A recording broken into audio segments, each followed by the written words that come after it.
تو سوال میرا یہ ہے کہ فائدہ کس کو ہوا؟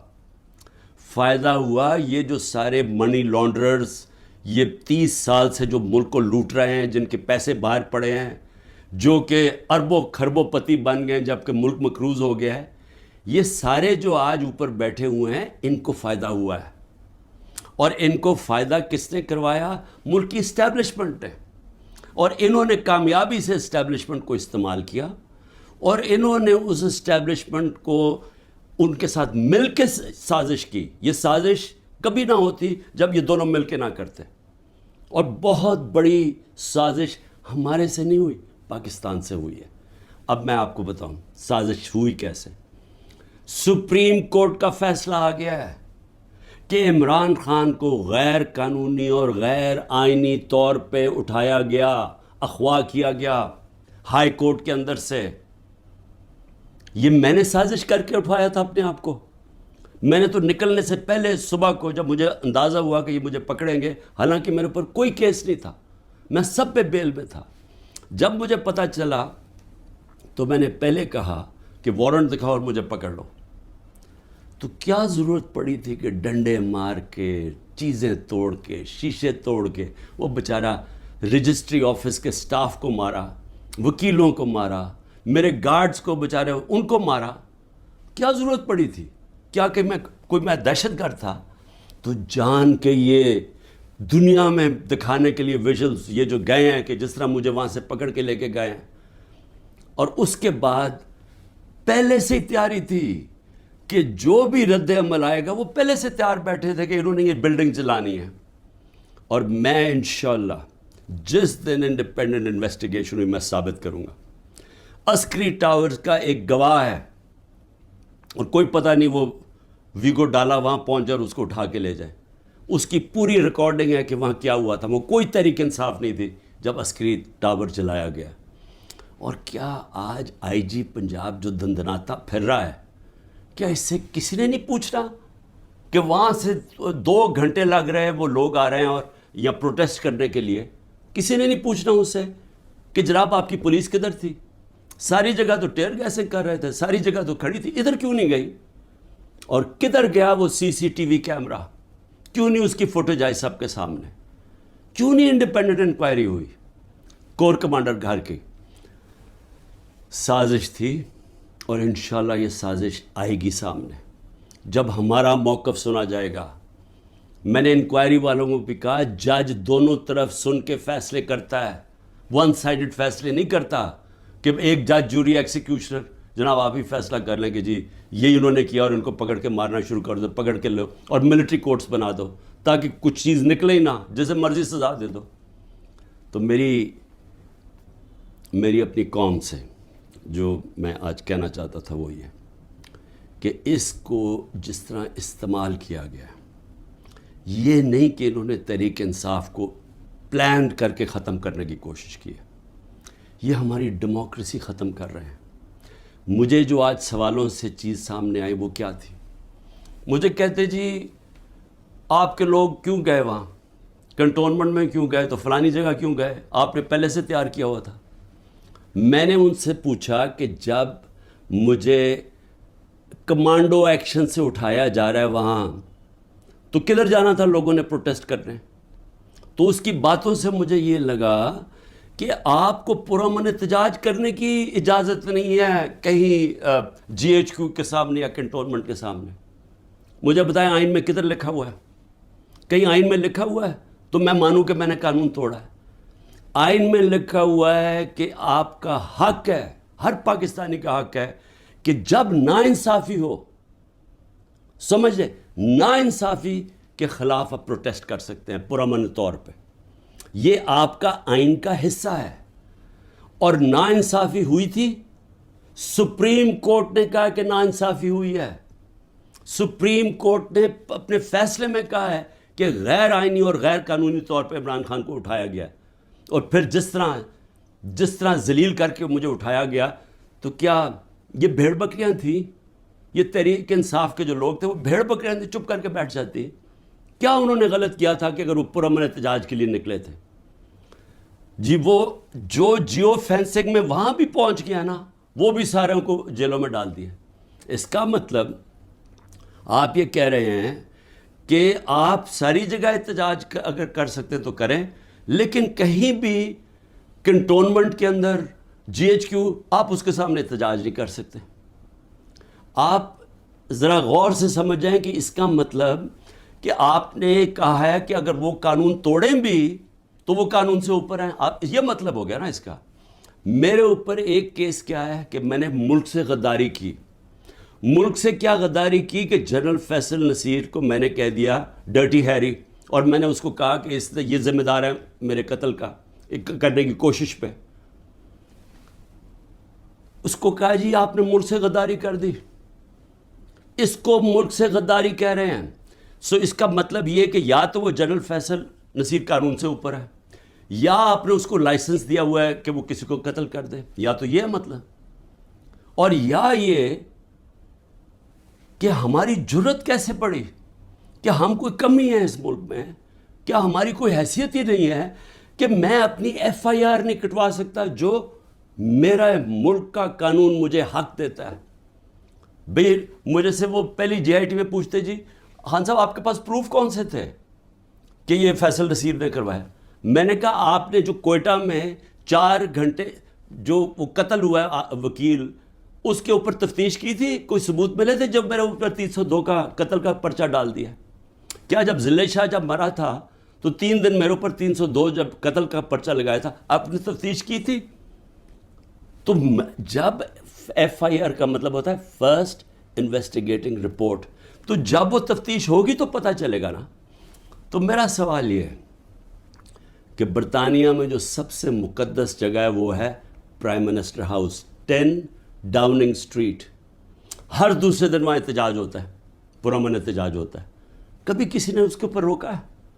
تو مجھے یہ بتائیں کہ جب رینجرز کو دیکھ رہے ہیں مجھے اٹھا رہے اور کمانڈوز، تو کیا لوگوں نے کدھر جانا تھا؟ احتجاج ہی کرنا تھا نا۔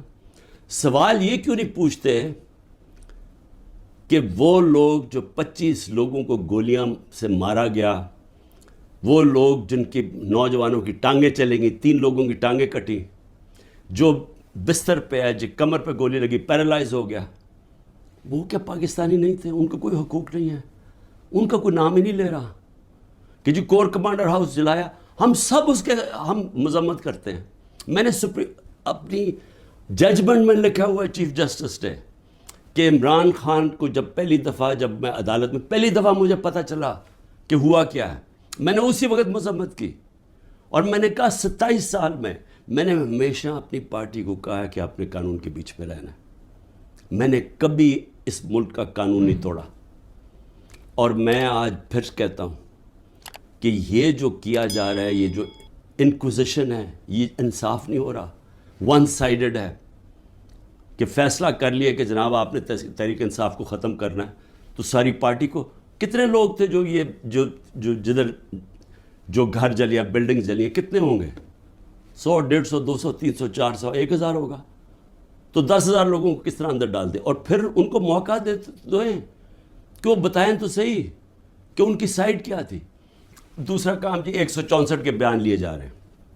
جو جیلوں کے اندر لوگ ہیں، جو خاص طور پہ جن کو انہوں نے سمجھا جی جیو فینسنگ میں آ گئے، ان سے بیان کیا لیا جا رہا ہے؟ میرے سینئر لیڈرشپ جو جیلوں میں ہے کہ جی 164 کا بیان دیں کہ عمران خان نے ہمیں حکم دیا تھا کہ وہاں جا کے گھر جلاؤ، یہ عمران خان کا حکم ہے، یہ ان سے بیان لے رہے ہیں۔ پہلے تو قانون کے اندر یہ سمجھ جائیں کہ جو وعدہ معاف گواہ ہوتا ہے اس کو گرگٹ کہتے ہیں قانون میں۔ گرگٹ کا مطلب کہ وہ رنگ بدلتا ہے، وہ جدھر ہوتا ہے جس کے ساتھ ہوتا ہے اسی طرح کا بن جاتا ہے، اس کی کوئی اہمیت نہیں ہوتی۔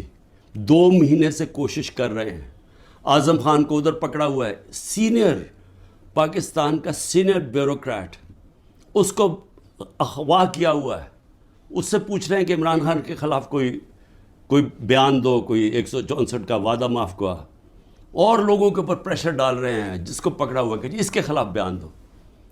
میری جو بھی یہ لوگ لگے ہوئے کرنے، میں صرف ان کو ایک پیغام دینا چاہتا ہوں کہ اس ملک کا سوچیں، اس کو تباہ نہ کریں۔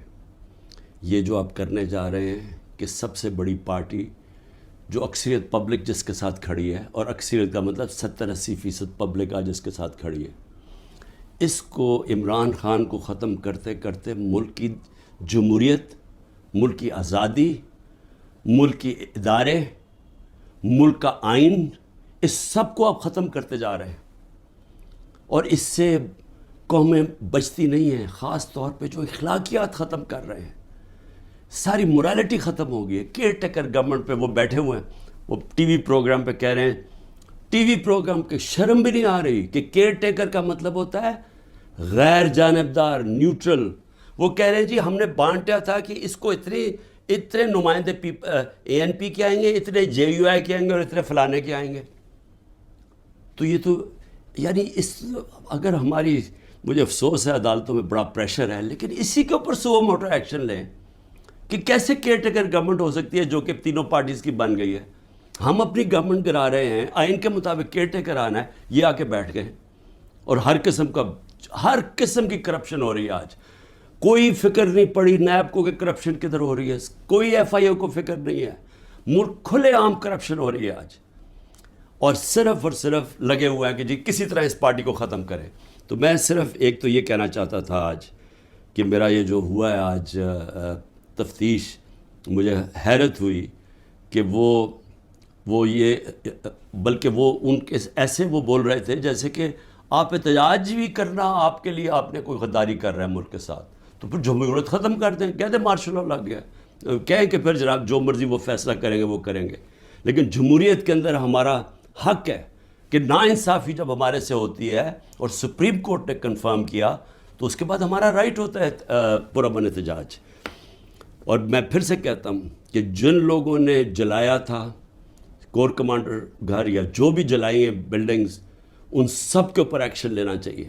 میں سب سے پہلے کہتا ہوں، اور ہمیں کوئی انفارمیشن ہو ہم بھی آپ کی مدد کریں گے ان کے اوپر ایکشن لینے کے لیے، کیونکہ ہم نے نہیں کیا۔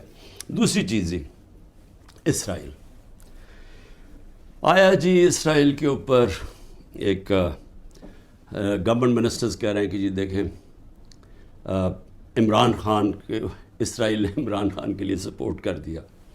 پہلے تو یہ ذرا میرے بیان سن لیں، یہ جب میں پرائم منسٹر تھا، یہ میرے بیان صرف یہاں نہیں ہیں، 2 پاکستان میں بھی ہے اور امریکہ کے اندر جا کے میں نے یہ بیان دیا ہے۔ یاد رکھیں امریکہ کے اندر سب سے تکڑی لابی اسرائیل کی لابی ہے۔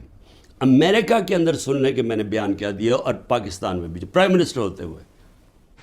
Next questioner. There's been talk about Pakistan forming relations with Israel, and we know the winds of change are blowing through the Middle East. Is this in the cards, and why? I'm afraid I don't know where this has come from. It's not.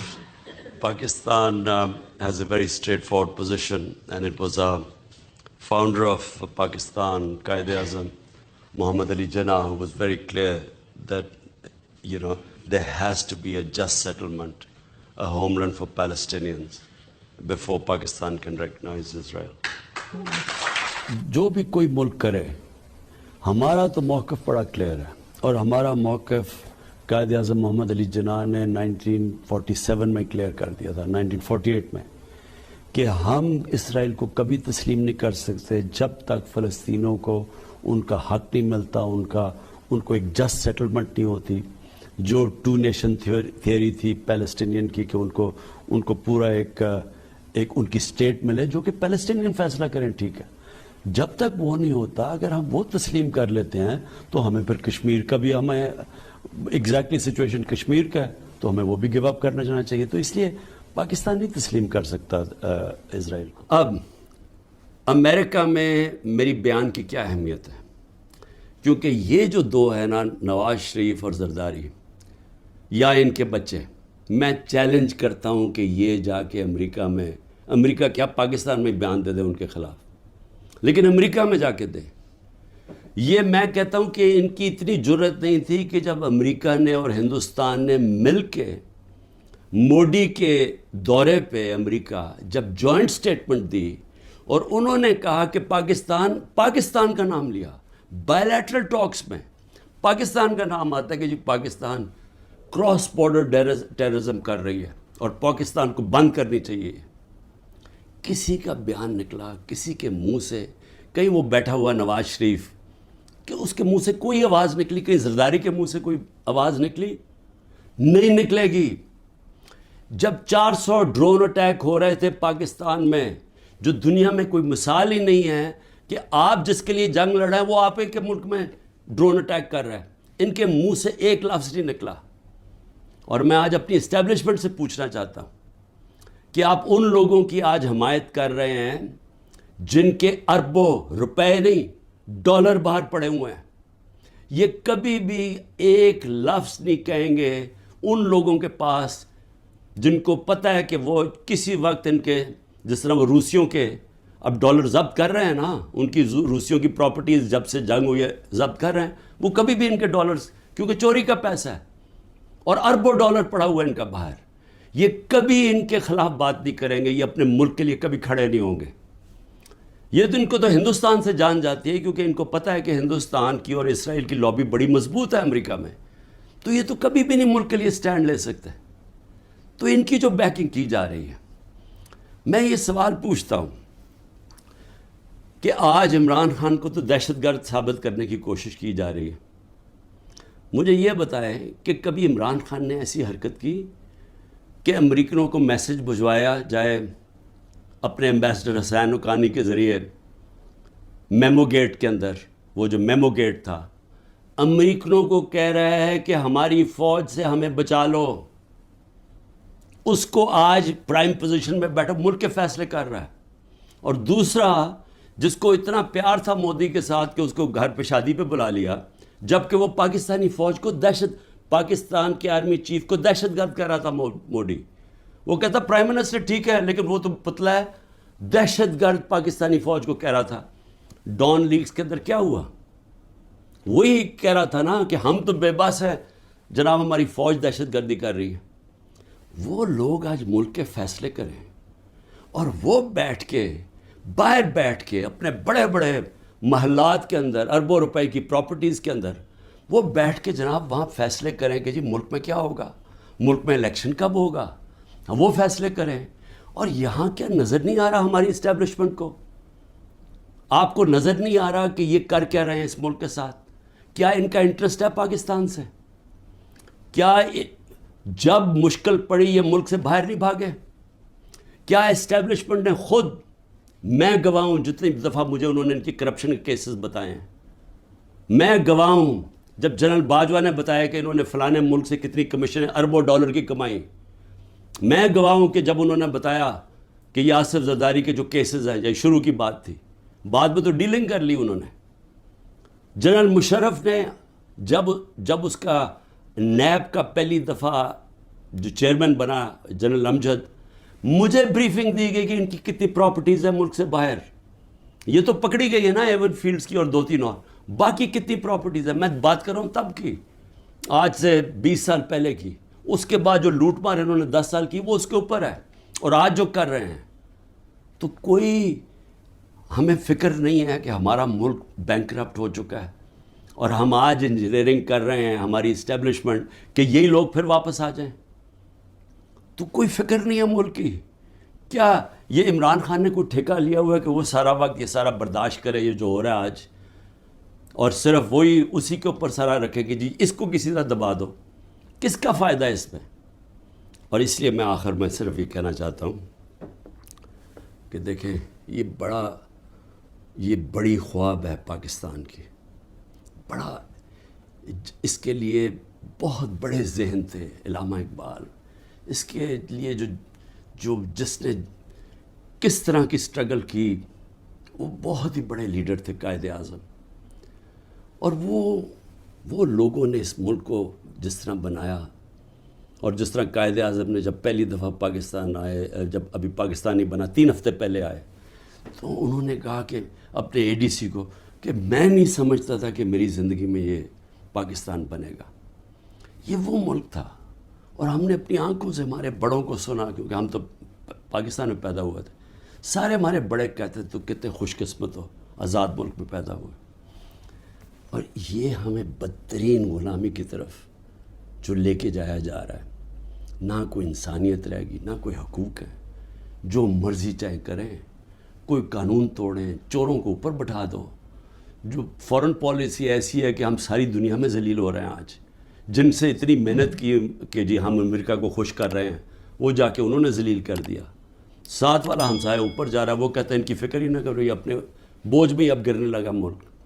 اور اس وقت انہی لوگوں کو جو 30 سال سے اس ملک کی خون چوس رہے تھے، آج ان کو آپ پھر تیاری کرا رہے ہیں اوپر بٹھانے کے لیے. میں ابھی بھی کہہ رہا ہوں کہ یہ جو ملک ہے یہ 27ویں رمضان کو بنا تھا. یہ بڑی خواب کا نام ہے، اور ہم سب کو، ساروں کو، میں سب کو کہہ رہا ہوں کہ ہمیں اس کے لیے جد و جہد کرنی پڑے گی. اور میں انشاءاللہ پھر سے میں ریپیٹ کرتا ہوں، میں بار بار کہتا ہوں، جو بھی ہو جائے میں بھی ہر قربانی کے لیے تیار ہوں اس ملک کی آزادی کے لیے. اور میں آپ سب کو کہہ رہا ہوں کہ آپ کو تیار ہونا پڑے گا قربانی کے لیے، کیونکہ آزادی گھر میں بیٹھ کے نہیں ملتی. زنجیریں گرتی نہیں ہیں، توڑنی پڑتی ہیں، جد و جہد کرنی پڑتی ہے. پاکستان زندہ باد.